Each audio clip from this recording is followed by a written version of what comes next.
jedhu nagattee baqattee magaalleen Kifeerii maraachaboo yaaduma maraataa akka jamaalanii odoon xiyya siin jedhu nagattee baqattee magaalleen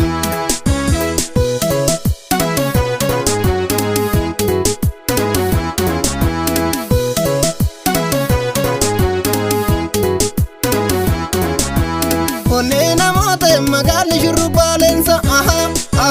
maaliif na bochifta garuu amana buube Anis si jaalate atis na jaalatte kitaani utoo walii boonyu gargaarru baaftee hinaftuni Dhugaan si jaalate anamma minaani anamma bishaani onneen tantoo si dagachuun feetu kiyya malli maali Natti miidhagii mijayoon akka taphala ijjanaan gadhiisa onnee fuute na jala manan godha silaan Natti miidhagii mijayoon akka taphala ijjanaan gadhiisa onnee fuute na jala manan godha silaan Dubii sineega kidame sineega wajjiniin bashaanna inafisan daafa Akkam nagoota mijayooni rambaan shambaa nagoota himimaani Mena laali mena ilaalitta sifan bu'a manna jalaa diddan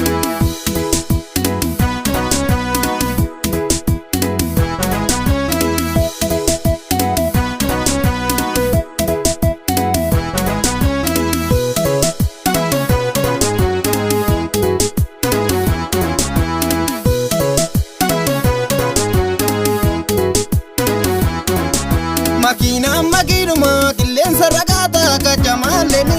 osoon xiyya siin jedhu nagattee baqattee magaalleen Kifeerii maraachaboo yaaduma maraata akka jamaalleen odoon xiyya siin jedhu nagattee baqattee magaalleen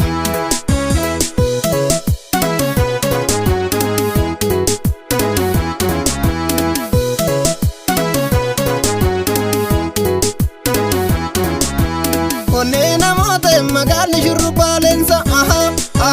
maaliif na bochifta garuu amana buube Anis si jaalate atis na jaalatte kitaani utoo walii boonyu gargaarru baaftee hinaftuni Dhugaan si jaalate anamma minaani anamma bishaani onneen tantoo si dagachuun feetu kiyya malli maali Natti miidhagii mijayoon akka taphala ijjanaan gadhiisa onnee fuute na jala manan godha silaan Natti miidhagii mijayoon akka taphala ijjanaan gadhiisa onnee fuute na jala manan godha silaan Dubii sineega kidame sineega wajjiniin bashaanna inafisan daafa Akkam